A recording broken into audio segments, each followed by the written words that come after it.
And the three of them started laughing. But Brown was not amused. He had a cousin lynched years ago, and the sight of that rope brought a chilling sense of fear, to the point where he didn't want to return to the plant. I actually locked myself in that room that night. You afraid? I was.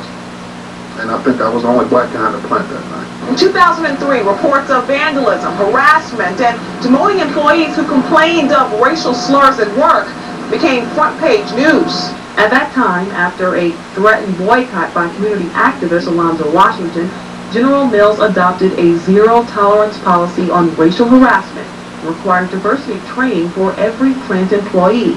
General Mills also agreed to invest in the community through 2006, but Washington says as soon as the 3-year deal was up, the company stopped the investment.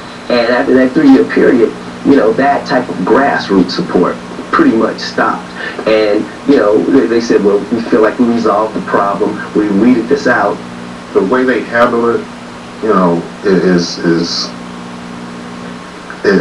not fair to me or anyone else that has been through this type of thing. When I find out that it hasn't been resolved in a just fashion, I'm 100% disappointed. I feel like General Mills went back on its word. The company refused to appear on camera, but did send us this statement. We regret this isolated incident. It is absolutely unacceptable and is in no way a reflection of our employees, our plant, or our culture. Government documents show that one of the men involved in the Noose incident was suspended. No action so far has been taken against the other two. And Brown says management has tried to push him out. He's even faced hostilities from some white co-workers. My human resource manager told me, well, George, you're unhappy with the decision we made in this and with your job. Why are you still working there? Ty Chandler, KCTV 5 News. General Mills calls the Hangman's Noose incident isolated, but we know of another employee who complained of racial slurs used against her at work, and the company faced legal action in 1999 for another such case. As for Joseph Brown, he's taken his case to the Equal Employment Opportunity Commission.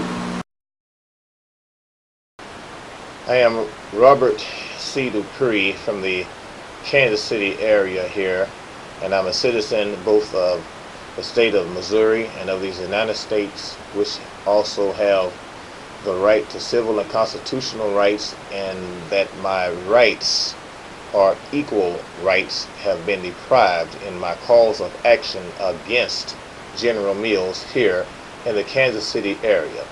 I worked for General Mills here for over 20 years, and the company alleged that they had fired me because of poor job performance after working there for over 20 years.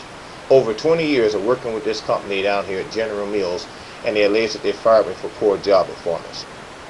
The truth and the ugly truth is that my termination was the result of racial discrimination and wrongful and retaliating termination.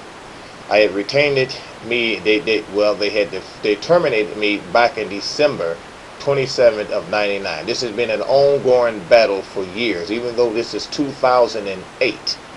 Still yet, this has been an ongoing battle. I had retained me attorney, which name was, I had retained him the January 9th of 2000. He himself had even stated that I have been discriminated against. He could see how this here was going, but unfortunately, the case was settled out of court by means of fraud. What do I mean by fraud? Found out that the attorney withheld information. He intentionally did not talk to all of my witnesses, and General Mills is behind all of this here because these was evidence and things against General Mills that General Mills did not want the people to know about or even to come forth with witnesses and things.